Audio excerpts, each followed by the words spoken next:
Sa video pong ito, inamin or isinawalat ng supporter ni Kibuloy yung dahilan kung bakit daw gusto nilang pababain si PBBM. Bago yon, bibigyan ko po ng reaksyon yung mga pinagsasabi niya sa akin sa video na ito. So una, sabi niya dito, apektado daw po ako sa mga pinagsasabi niya sa social media at doon sa katagumpayang tinatamasa nila sa kanilang bansang kaharian. Bilang reaksyon, ang binibigyan ko lang naman ng reaksyon at komento is yung patungkol sa issue at patungkol dun sa sinabi niya sa mga witness ni Senator Risa. Pero dun sa mga panlalait at pambubuli at pangiinsulto, hindi ko bibigyan ng reaksyon yon dahil ayaw kong bumaba sa ganung level na naandoon kayo. No? So sana maliwanag yon. Doon lang tayo sa issue.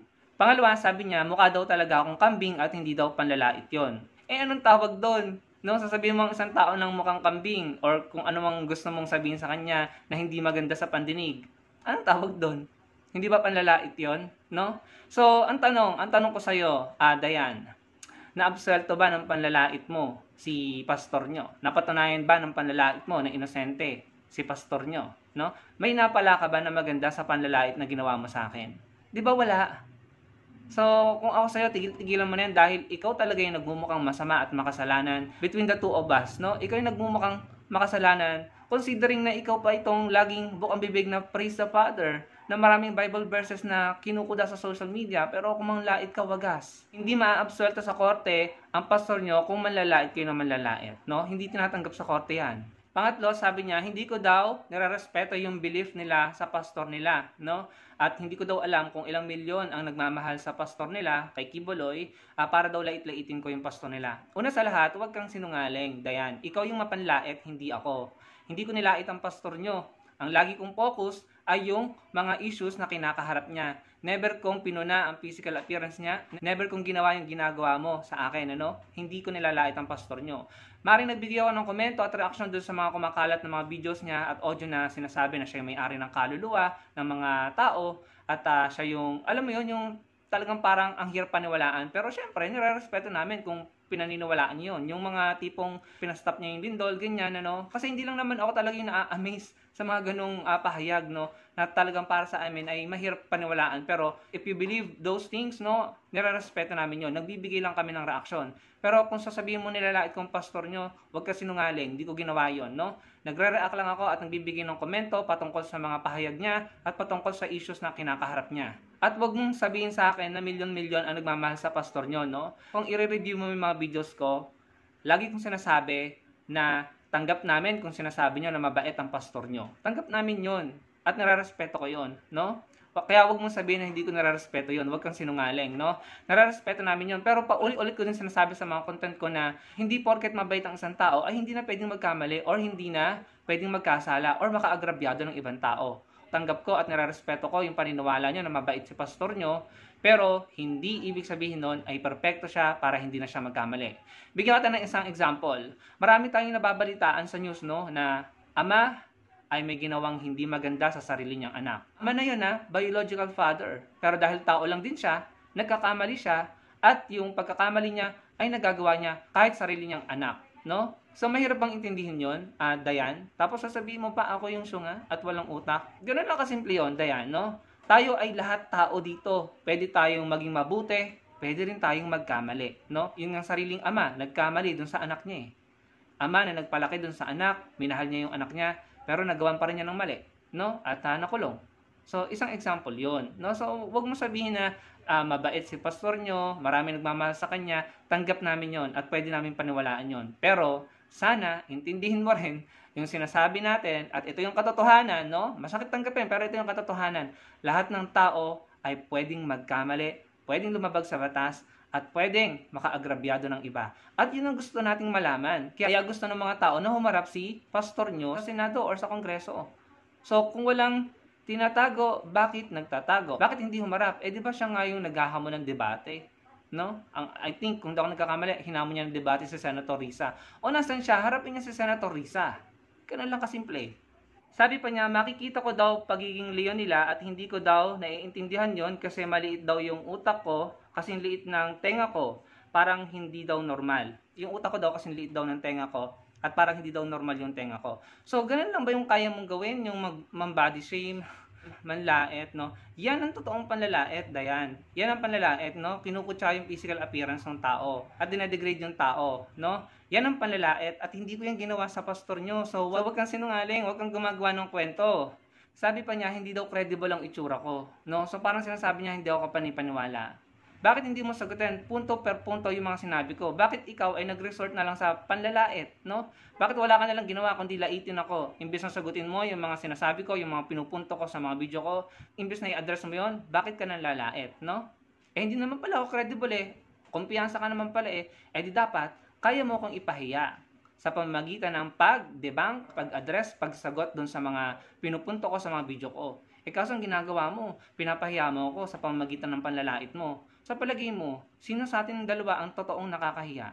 Ikaw na laging nagsasabi ng praise the Father, na laging may Bible verses, pero ikaw itong mga nagbibitaw ng mga salitang mapanlait at mga salitang hinayupak, demonyo, durugista, pulboronic. So sino sa ating dalawa ang nakakahiya? 'Di ba? Ikaw tong taong simbahan. Ako nga hindi ako nagsisimba eh. Hindi rin ako nagbabasa ng Bible. Pero hindi ako proud doon. Pero hindi masama ang ugali ko kagaya ng ugali mo. Tsaka alam mo diyan, kung itsura ang basihan ng kredibilidad ng isang tao, eh di sana sa korte, no, yung mga suspect, yung mga kriminal, bago sila pumunta sa korte, bago nila i-present yung sarili nila, no, eh di sana nagparitoke na sila, nagpagwapo, nagpaganda, para na sa ganun, sila yung katiga ng hukom, sila yung katiga ng korte at manalo sila sa mga kaso nila. Ganun ba yun? Yun ba yung ibig mo sabihin? Kasi itsura ang basihan mo eh, sa pagiging credible ng isang tao eh. Grabe, no? Sabi pa niya, basura daw yung mga witness ni Senator Risa. Kita mo na? Siya yung gumagamit ng mga ganyang term. Basura ang tingin niya doon sa mga tao. Doon sa mga tao na nagsasabing na biktima sila. Basura po ang tingin ni Dayan sa mga taong yun. At matagal na raw na-dismiss yung mga kaso. Yes, naiintindihan namin yon. Na-dismiss yon sa Davao. Oo, sa Davao. Na-dismiss sa Davao. Pero inakyat sa DOJ at ang DOJ binuksan ulit. Kasi may nakita silang probable cause. So sana maintindihan mo yon. Kung ang nag-dismiss ng kaso ay Supreme Court, then yan, saka ka magmalaki. Sinabi na ng Supreme Court, dismiss na ang kaso. Eh di, pwede nang manahimik siguro sila Senator Risa at saka yung mga witnesses, no? Kung Supreme Court, eh kaso Davao Court lang ang nag-dismiss eh. Kaya naiakit sa DOJ. Gets mo ba yon? Naintindihan mo ba yung mga ganong proseso? Obviously, hindi. Hindi mo naintindihan. Kaya nagmumukhang katawa-tawa at ikaw ang nagmumukhang syunga sa mga pinagagagawa mo at pinagsasabi mo sa social media. Yung kay alias Amanda daw, matagal na raw dismiss, no? At kinalkal lang daw ni Senator Hontivirus. Hontivirus ang tawag ni Senator Risa. At basurera. Sinabihan niya ng basurera at Hontivirus si Senator Risa. Hanggang panlalait lang kayo. Pero hindi nyo ma-debunk at hindi nyo ma-address, hindi nyo masagot yung mga issue. Evidently, merong tinatago. Evidently, merong iniiwasan. Evidently, may kinatatakutan kayo. Unfortunately, for you, Dayan, maraming Pilipino pa rin ang matatalino at hindi uubra yan. Again, tanggap namin na mabait ang pastor nyo kung yan ang sinasabi nyo. Pero, gusto rin naming malaman ang totoo. Sabi niya masyado daw siya nga yung mga komento ko. Eh bakit hindi mo sagutin yung mga komento ko at saka yung mga reaction ko? 'Di ba? Sige, magdebate tayo. Para makita ng mga tao, hayaan natin yung mga tao ang humusga. Eh kaso, kahit sa mga content mo sa TikTok, content mo sa YouTube, naka-off ang comment section. Bakit naka-off? No? Kasi, nabasa ko yung mga komento, hindi sumasang-ayon sa iyo yung mga tao. Mamaya, ipapakita ko po sa inyo yung mga komento doon sa video na ito ni Dayan, no? Yung mga komento ng mga tao. Then after nyan, siguro after nyo mabasa yung mga komento, in-off na po niya yung comment section, no? So, mamaya, babasahin ko po sa inyo yung mga komento. Sabi pa niya, yung reason daw kaya gusto nilang pababain si PBBM ay dahil magkaalyado daw si Senator Risa at si PBBM. At puppet daw ni PBBM si Senator Risa. Ito lang sagot ko dyan. Ibukas mo mga mata mo, Dayan. Si pastor nyo, si Kibuloy, in-endorso at pinag-pray pa si PBBM at si BP Sara. At si Senator Risa ay kasama ni BP Lenny sa kampanya. Sila yung magkaalyado, si BP Lenny at si Senator Risa. Hindi kaalyado ni PBBM si Senator Risa. As a matter of fact, si PBBM ay in-endorso ni Kibuloy. So anong pinagsasabi mo? O, di nagsisinungaling ka dyan. Wala kang basihan. Gumagawa ka ng kwento. Hindi magkaalyado si Senator Risa at si PBBM. Magkalaban nga sila nung eleksyon eh. Yun ang totoo. Kailangan pa ba natin patunayan yun, mga kababayan? Sasabihin mo, puppet ni PBBM si Senator Risa, hindi totoo yan. Kasi nga magkalaban sila nung eleksyon. Ito nga yung isang bagay na maganda sa administrasyon ni PBBM eh. Kung tutuusin, may kapangyarihan si PBBM, napakailaman si Senator Risa. Patigilan ang mga pandinig na ginagawa ni Senator Risa kasi hindi nga sila magkaalyado. At si PBBM ay inendorso ni Quiboloy. Kung tutuusin, kayang-kayang pahintuin ni PBBM yung ginagawang pandinig ni Senator Risa patungkol sa mga akusasyon kay Quiboloy. Pero hindi niya ginawa yon. In other words, hindi siya bias, no? Wala siyang pinoprotektahan at wala siyang kinikilingan. Tapos, pagbibintangan mo na puppet ni PBBM sa Senator Risa, na yung reason kaya nyo gusto siyang pababain ay dahil kaalyado siya ni Senator Risa? Sinungaling. Ikaw tong puro uda ng mga Bible verses at praise the Father, pero nagsisinungaling ka sa mga Pilipino. Tapos sasabihin mo, tayong mga Pilipino, mga kababayan, ganto ganyan, wag mo kaming idamay, wag nyo kaming idamay. Kayo-kayo na lang, kahit ilang milyon pa kayo, wag nyong lahatin ang mga Pilipino. Kung nasasaktan daw ako dahil gusto nilang pababain si PBBM, edi wag daw akong sumama sa kanila. Talagang hindi kami sasama sa inyo. Pero hindi nyo kami mapipigilan na kontrahin kayo at batikusin kayo dahil ang ginagawa nyo ay paglikha ng kaguluhan. Akalain mo, kayo ang katulong ni PBBM para maluklok siya. Tapos pabababain nyo, pababagsakin nyo. Anong klaseng Pilipino kayo? 'Di ba? Just because meron kayong gustong protektahan na tao or depensahan na tao, idadamay nyo ang buong Pilipinas, no? At pabababain nyo ang presidente ng Pilipinas. Tapos sasabihin mo, wag kami sumama sa inyo. Hindi talaga kami sasama sa inyo. At hindi lang sa hindi kami sasama, lalabanan pa namin kayo. Kokontrahin namin ang inyong mga panghihikayat dahil hindi tama yan. Kung gusto nyo magwelga, go ahead. Pero wag nyo kaming hikayatin. Kung magamitin yung mga term na tayong mga Pilipino, mga kababayan, ang sabihin mo, mga kapatid sa Kingdom Nation, yun lang. No? Sa mga supporters ni Pastor, yun lang dapat ang ginagamit mong term. Huwag mong gamitin yung mga Pilipino kasi gine-generalize mo yung mga Pilipino as if lahat ng mga Pilipino sa Pilipinas at sa ibang bansa ay kasama nyo. No? Magising ka sana sa katotohanan. Hindi ganun ang realidad. Baka ikaw yung nabubulag, no? Huwag mo sabihin ako yung bulag.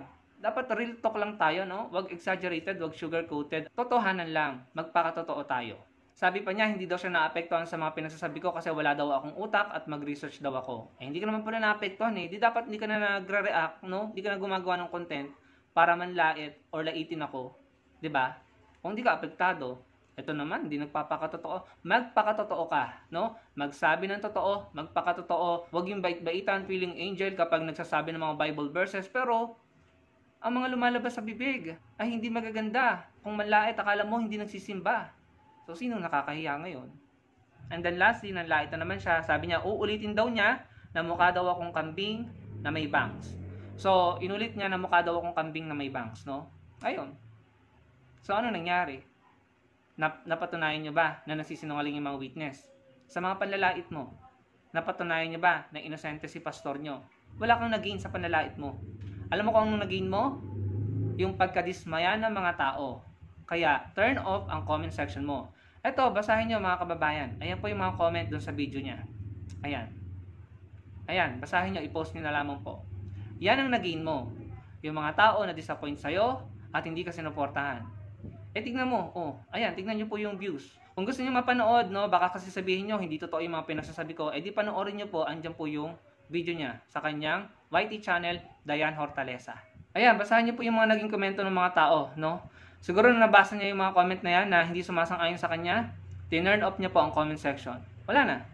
Hindi na makapag-comment yung mga tao. Kasi Dayan, siguro kaya mo tinurn off yung mga comment section nyo, kasi nakikita mo yung mga tao hindi sumasang-ayon sa'yo. Nire-real talk ka. Kung gusto mo, patunayan natin sa ating dalawa, patunayan natin sa mga tao kung sino talaga yung syunga at kung sino talaga yung matalino. Magdebate tayo. Patunayan mo na wala akong utak, patunayan mo na syunga ako, kasi yun sinasabi mo eh. Patunayan mo na matalino ka. Yun lamang mga kababayan. Alam nyo, ngayon lang po ako nagkaganito, no? Ngayon lang ako naging medyo siguro may pagka, alam nyo na, no? Kasi naman, sobra na to eh. Sobra na yung palalait niya eh. Pwede nyo marinig yung mga aktual na sinabi niya. Pwede nyo tignan dun sa kanyang platform, no? Para marinig nyo. Maraming po salamat sa panonood mga kababayan. Lagyan nyo lang po ang inyong opinion sa comment section at magkita-kita po tayo sa susunod kong video. Salamat po.